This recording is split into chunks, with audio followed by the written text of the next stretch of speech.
with Israel, God took a nation, again, boundary, not the whole world, but a little nation out of the world. This will be my people. This will be the land of my people that represents my kingdom. And here will I put my word.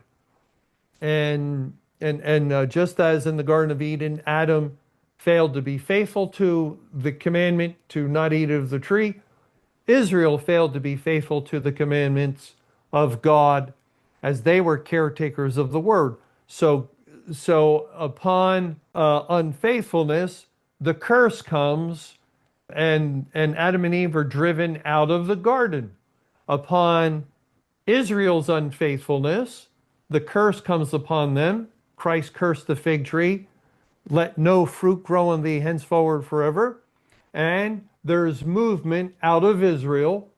Now Israel's no longer like the Garden of Eden, no longer the representation of God's kingdom on earth, but God establishes another outpost, the New Testament churches and congregations, and they're given his word for the New Testament era, and eventually they prove unfaithful.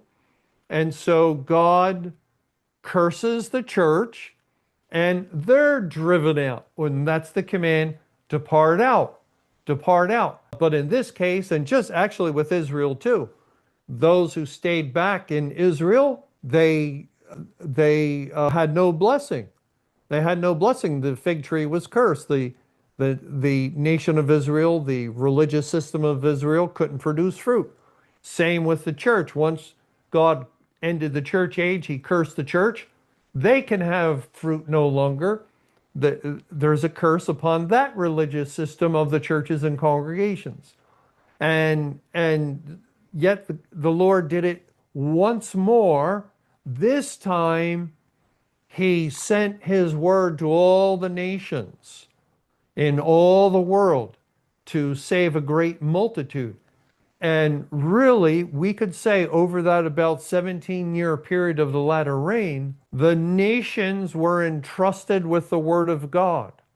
Where God brings his word, they become like a representative of that word, or really they're tasked with being faithful to it. And so the Lord saved the great multitude.